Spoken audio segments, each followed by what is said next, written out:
difficulties, but we are here for you to break down today's 9-game slate. This will be a little bit of an abbreviated live stream, but James and I will be in subscriber chat, as always, leading you right up to roster lock. James, so with no time to waste, let's start jumping right in to position by position. The news we're waiting on really here, Russell Westbrook.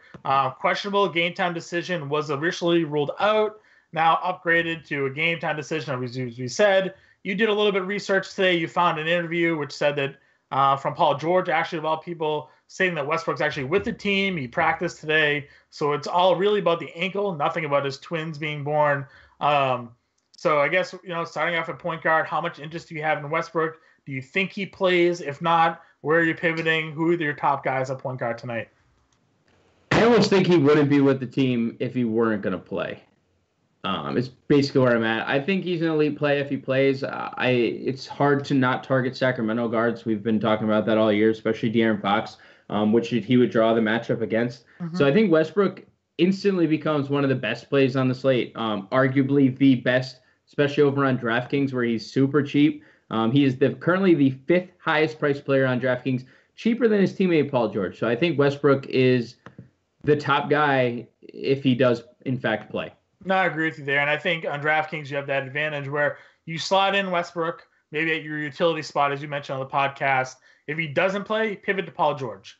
The salaries are sort of, they work that way. And you still have the upside now of George not losing, Westbrook if he doesn't play. So I think that's probably where we're going to end up going. If you are on DraftKings, that's a good bet. We talked about the point guard matchup with Kemba Walker and Kyrie Irving. We think they could go back and forth tonight. Walker, much better at home this season, as always, coming off a monster game against Philadelphia. We put up 77 fantasy points in an overtime game. Charlotte's been very good defensively. The Celtics are good defensively. So this game could end up staying close, allowing Walker to hit value. Another guy you and I both are in on tonight is De'Aaron Fox. Again, not even necessarily depending on that news with Westbrook. We think he's just in play regardless. These two teams already played this season, 3rd game of the year, I think it was. And Fox went for 44 fantasy points. So definitely still a good matchup for him. Some other mid-tier plays, James, Colin Sexton, Eric Bledsoe. You and I are both in on them. And for value play, I think Corey Joseph is another guy we should look at without Oladipo playing tonight. Any other point guards you're sort of focusing on, maybe of that group, someone you like better than the others? So I think Sexton is a pretty easy play. He's a little cashy. He's going to play blowout minutes regardless. Like, he's blowout proof. So I think that's a really nice call. Obviously, Corey Joseph is upgraded. I think you can also play Darren Collison. I know he's a little more expensive, but he probably has a little more upside than Corey Joseph. We've just seen that in the past. I think someone, either Bryn Forbes or Derek White, could be interesting, especially if Rudy Gay is officially ruled out, which we're kind of waiting. Rudy Gay hasn't played a back-to-back all year. So I would assume one of them would start. And if so, one's 4,100 and the other, Derek White, on DraftKings, I think is like less than, so $43 and $4,100.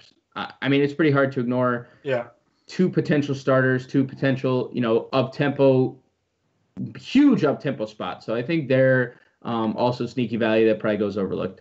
No, I definitely agree with you there. If we jump over to shooting guard, top of the shooting guard list, we have Jrue Holiday and DeMar DeRozan matching up against one another. This is still a really good spot for both of them. DeRozan had 26 actual points in that first meeting, but the peripheral numbers were down, only 3 rebounds and 4 assists. Now, we've seen him, obviously, he's averaging over 6 rebounds and assists per game this season, so those numbers should probably go up. This is a 222 total, 7-point spread, so again, nothing too outlandish to think that he can't hit value. Obviously, we know Jrue Holiday is a guy we love to play. The Spurs aren't playing that great defense this year. Top of the list, that's where you're probably going. For me, I like Donovan Mitchell tonight a lot. No, Oladipo is going to get Tyreek Evans, probably. I think Mitchell's going to be – I think he could be popular in this matchup, but he's someone I'm using definitely in GPP lineups, pairing up, with Evans on DraftKings, especially where he's dual position eligibility. What other shooting guards are you kind of paying attention to? So I mentioned Devin Booker on the podcast, and I'm not shying away from that. I actually like the fact that he's starting at point guard tonight. The assists have been up. 7, 6, 9, 12, 12 his last 5 games. If the shot follows, we could be looking at a ceiling of 60 actual or fantasy points. So Yeah.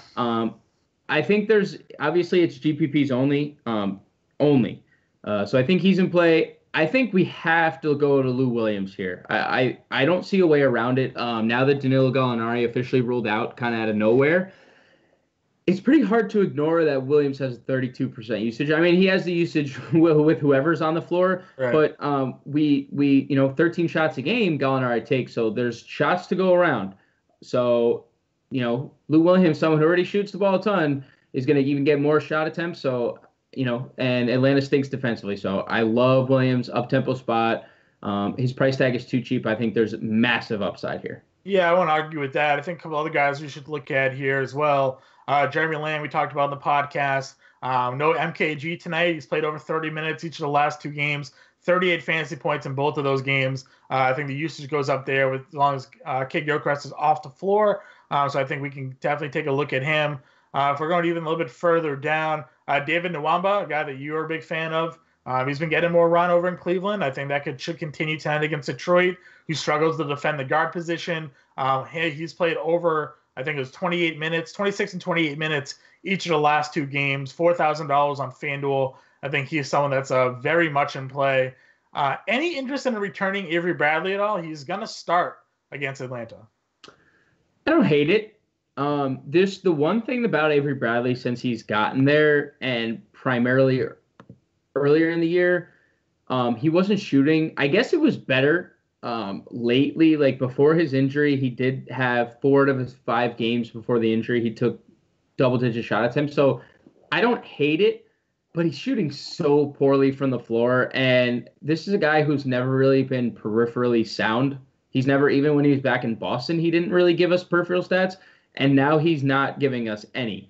So yeah, it was his last season with the Celtics when he started rebounding the basketball. But other than that, you're largely right. He's some steals here and there, but he wasn't an assist guy. He wasn't really a rebound guy for the majority of his Celtics career. So I definitely understand where you're coming from there.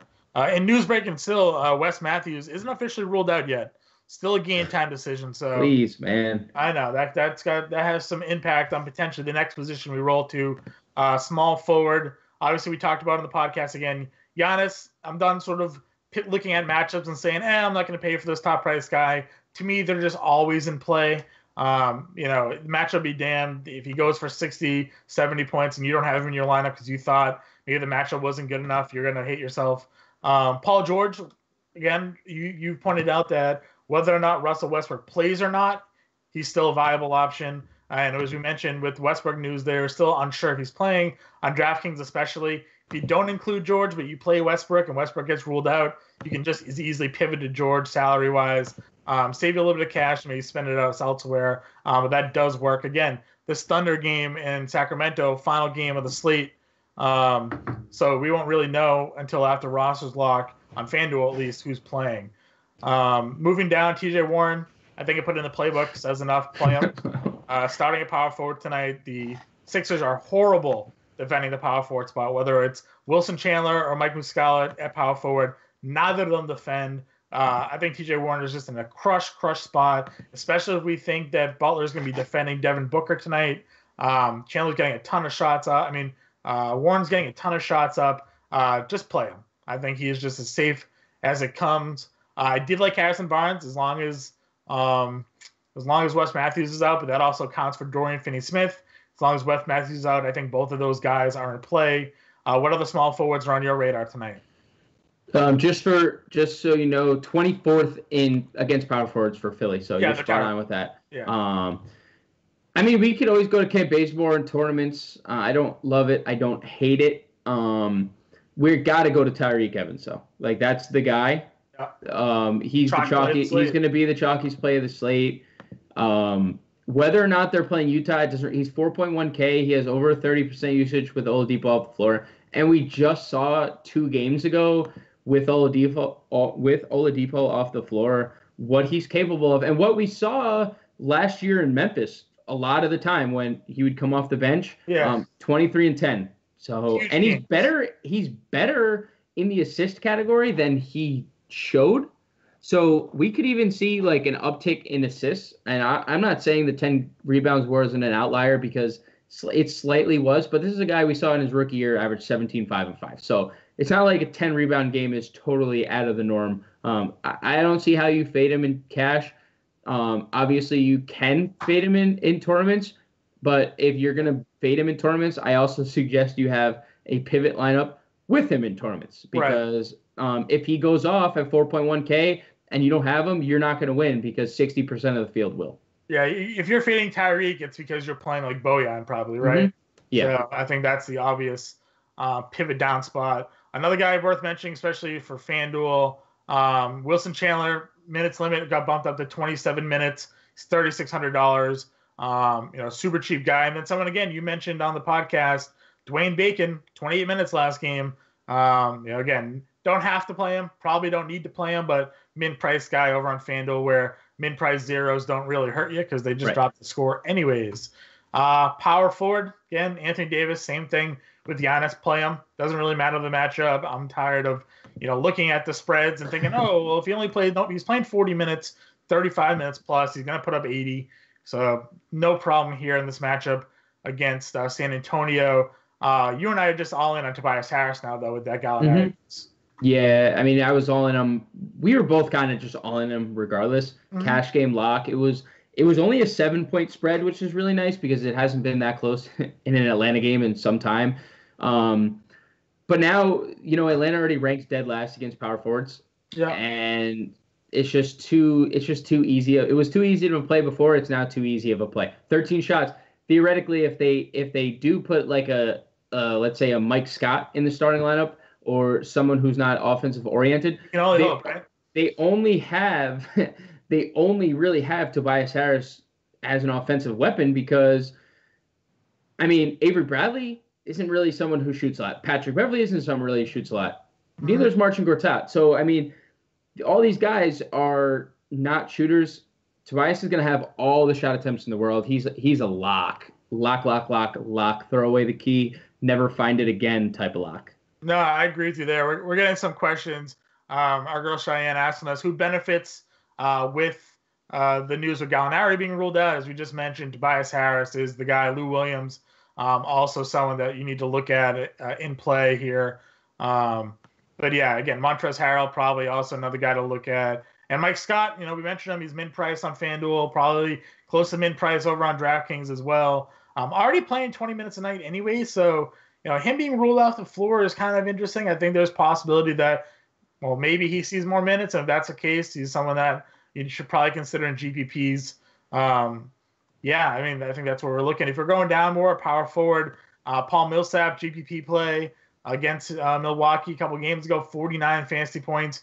As we mentioned on the podcast, he's sort of doing this like every other game where he's going off and then he's letting us down.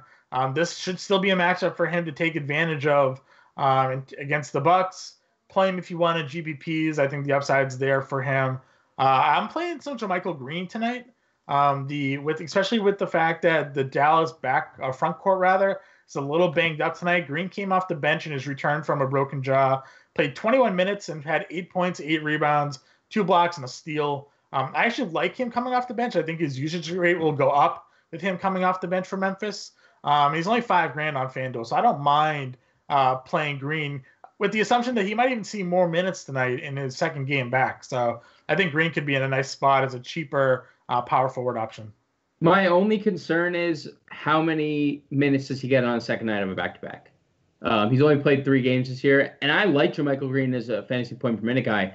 I'm just curious to see. They put him at a 27 cap yesterday, and he played 21. So I'm interested to see if we get before the game starts, hey, JaMychal Green's going to play X amount of minutes, or JaMychal Green's not going to play because it's back-to-back. That's something I would like to know. I don't hate it. Like I said, I like him on a point per minute basis. Yeah. I would just prefer to know if he was going to be on. He's a GPP play probably. And I mean, the thing with him too is also if you look at the injury, it was just a broken jaw. I don't think it's anything that should prevent him conditioning wise. Yeah, stamina should be fine. So hopefully he should be okay. And like you said, they had him at 27. He only played 21. Maybe that was because they were on a back-to-back and they were saving him. So maybe at minimum he's playing 20 tonight. So again, I think it's an interesting spot. Also spending down, no Dwight Powell. I think Maxi Kleber's a guy you could possibly go to as well. Again, GPP only, but we know that there are nights like last year where he would have random go-off games and blocking shots and whatnot. So but possibly an option for you there. Marcus Morris is another guy we like, given the usage rate off the bench for Boston. Hasn't really come through for us lately, but again, we know the upside potentially is there for him against Charlotte. Any other value power forwards you're taking a look at? Well, just jumping back up to like the mid tier, I think Domantas Sabonis could be really intriguing. He's getting a lot of time at center as well as power forward, and Utah, just by the way, ranks 22nd in the league against centers. So, maybe Rudy Gobert's lost a step. I don't know what it is, but the numbers are there for opposing centers. Sabonis is a guy who shoots a lot already, gets a lot of second chance points. He'll be in the paint all night against Gobert. Plus, I don't know if we have to worry about foul trouble so much with Sabonis because Rudy Gobert isn't so much of a post player. Mm-hmm. And we know Sabonis is foul happy at times. So I think there's really strong GPP upside for a guy that's just 6'3" on DraftKings, who just went for 41 DraftKings points while only scoring 9 actual points. So just something to consider. I mean, Sabonis, obviously there's no Oladipo too, so an uptick in usage as well. Yep, I agree with you there. Jump on over to center. I like Embiid tonight. I think, I don't think he'll be as highly owned given sort of, with a slate with Giannis and Anthony Davis. I think people could potentially be going there. So for me, I like Embiid in this matchup where, we talk about sort of revenge Embiid. And while this isn't necessarily a revenge spot against Ayton, it is the number 1 overall pick at his position. He could be a little bit more motivated to make an impression here, show that he is the top guy. So those little narratives Embiid sort of always plays up to. So I definitely like him against Phoenix tonight. As I mentioned on the podcast, I'm not necessarily in on Drummond because I'm afraid that, if he doesn't give you those other stats like we've seen from him in the past, then his ceiling at 10K isn't as high as it could be. If he ends up with a dud of like 50 or 45 fantasy points, not really enjoying paying up 10K when he could just go 11-5 and get Embiid. But he does have a handful of 60-point games already this year. But to the point there, against Cleveland earlier this year, 26 points, 22 rebounds, 0 assists, just 1 block for 46 fantasy points, or 50 fantasy points rather. That's not, it's good, but it's not what you want for a 10K guy. You want a higher ceiling. So I don't think I'm in love with Drummond. What other centers are you looking at? So to the Drummond point, I think him and Blake are both GPP options, just to get that out there. I think Steven Adams, super safe for cash games against Sacramento. Willie Cauley-Stein is not going to be able to handle him in the post. Rudy Gobert, on the flip side of that Indiana game, is just far too cheap on DraftKings, 7K. That's just honestly too cheap. Julius Randle for tournaments, DeAndre Ayton for tournaments. I think Ayton, he just gets 30 points and plays 30 minutes basically every game. So you're going to get out of him. I'm curious to what you think about the value tier because I think Chandler's uptick in minutes definitely impacts Muscala, someone who started last game and someone who played 37, 32 minutes the last 2 games. I'm just curious what you think about that. So for me, I think that he, as you brought up to, he plays backup center, backup power forward.